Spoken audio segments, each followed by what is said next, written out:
దీదీ మళ్లీ రాగం మార్చేశారు. ఇండియా కూటమిపై తన ప్రేమ తగ్గలేదన్నారు. కూటమి గెలిస్తే తన మద్దతు ఉంటుందన్నారు. ఇంతకీ మమత ఇంత అనురాగం కురిపించేందుకు రీజన్స్ ఏంటి? మొన్నటి వరకు నిప్పులు జరిగిన ఆమె ఇప్పుడు ప్రేమ ఎందుకు కురిపిస్తున్నారు? మమతా బెనర్జీ బెంగాల్ సీఎం, తృణమూల్ కాంగ్రెస్ పార్టీ అధినేత్రి. ఒక రకంగా చెప్పాలంటే బెంగాల్ శివగామి ఆమె. ప్రస్తుతం ప్రధానిగా ఉన్న నరేంద్ర మోదీని ఈ ఎన్నికల్లో ఎలాగైనా గద్దెదించాలని దేశంలోని దాదాపు 30 పార్టీలు ఇండియా కూటమిగా ఏర్పడ్డాయి.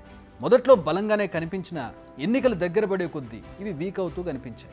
మొదట జేడీయూ అధినేత బీహార్ సీఎం నితీష్ కుమార్ హ్యాండ్ ఇచ్చారు. తర్వాత సీట్ల వద్ద పేచీతో దీదీ కూడా కూటమికి బాయ్ బాయ్ చెప్పి వెళ్ళిపోయింది. అయితే ఇదంతా పాస్ట్. ఇప్పుడు మళ్ళీ ఆమె చూపులు కూటమి వైపు పడ్డాయి. ఎన్నికల్లో కూటమి గెలిస్తే తప్పకుండా బయట నుంచి మద్దతు ఇస్తామని ప్రకటించింది. మరి దీదీ టోన్ మారడానికి కారణం ఏంటి, ఆమె దిగి రావడానికి కారణాలు ఏంటి అనేది ఇప్పుడు ఇంట్రెస్టింగ్ పాయింట్. ఎందుకంటే బెంగాల్లో కాంగ్రెస్ తృణమూల్ మధ్య జరుగుతున్న ఫైట్ అంతా ఇంత కాదు. మాటలతోనే దాడులు చేసుకుంటున్నారు ఇరు పార్టీల నేతలు. కాంగ్రెస్ కీలక నేత అయిన అధీర్ రంజన్ చౌదరి అయితే ఆమెపై తీవ్ర విమర్శలు చేస్తున్నారు. అయినా కూడా ఆమె కూటమిపై సానుకూలంగా ఉన్నారంటే విషయం పెద్దదే అని చెప్పాలి. ఎందుకంటే ఈ ఎన్నికల్లో బీజేపీ గెలుపుపై ఫుల్ కాన్ఫిడెన్స్తో ఉంది. 400 సీట్లు తప్పకుండా దాటుతాయని బల్లగుద్ది మరీ చెబుతోంది.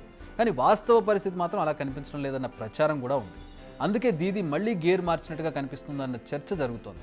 ఇండియా కూటమికి మద్దతు అందిస్తాం, బయట నుంచి వారికి అన్ని విధాలుగా సహాయం చేస్తాం, కేంద్రానికి మద్దతు ఇస్తే బెంగాల్లోని మహిళలు 100 రోజుల పని పథకంలో సమస్యలు ఎదుర్కోకుండా ఉంటారు. ఇది ఎగ్జాక్ట్గా కూటమి గురించి మమత చేసిన వ్యాఖ్యలు. అయితే షరతులు వర్తిస్తాయి అని చెబుతున్నారు ఆమె. కూటమికి మద్దతు కావాలంటే 2 కండిషన్స్ పెట్టారు. ఒకటి, అధీర్ రంజన్ చౌదరి నేతృత్వంలోని బెంగాల్ కాంగ్రెస్ కూటమిలో ఉండొద్దు. 2, బెంగాల్ సిపిఎం అస్సలు ఉండకూడదు. ఈ 2 కండిషన్స్కు ఓకే అయితే తనకేం అభ్యంతరం లేదని చెబుతున్నారు మమత.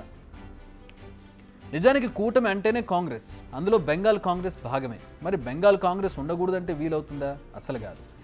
దీదీ తీరు చూస్తుంటే ఏదో తనంత తానుగా వెళ్ళినట్టుంటే బాగుండదు కాబట్టి ఏదో ఒకటి చెప్పాలి కాబట్టి చెబుతున్నట్టుగా ఉన్నాయి ఈ మాటలు. ప్రస్తుతం దేశవ్యాప్తంగా 5 దశల పోలింగ్ ముగిసింది. అంటే 70% ఎన్నికలు పూర్తయిపోయాయి. అంటే నెక్స్ట్ దేశాన్ని ఎవరు పాలించాలో నిర్ణయం దాదాపు అయిపోయినట్టుగా అనిపిస్తోంది. అందుకే లెక్కలన్నీ వేసుకుని ఒక క్లారిటీ రావడంతోనే దీదీ టోన్ మార్చారన్న టాక్ మరొక విశ్లేషణగా కనపడుతోంది. లేకపోతే మరో 2 దశల పోలింగ్ ఉండగానే ఇలాంటి కామెంట్స్ చేసే సాహసం చేయలేరు. ఇది సాహసం అని ఎందుకు అంటున్నామంటే బెంగాల్లో ఉన్న 42 లోక్సభ స్థానాలకు ప్రతి దశలోనూ ఎన్నికలు జరుగుతున్నాయి. ఆమె మాట్లాడే మాటల తర్వాత ఎన్నికలపై ఎఫెక్ట్ చూపుతాయని తెలిసి కూడా కూటమికి అనుకూలంగా మాట్లాడడం ఒక రకంగా సాహసమే కదా. మరి బీజేపీ ప్రచార శైలి మారడం, దీదీ మాటలు చూస్తుంటే ముందు ఇండియా కూటమికి మంచి రోజులు ఉన్నట్టుగా కనపడుతోంది. బిగ్ టీవీ అవుట్లుక్ కథనాలు నచ్చితే వెంటనే బిగ్ టీవీ ఛానల్ ను సబ్స్క్రైబ్ చేయండి.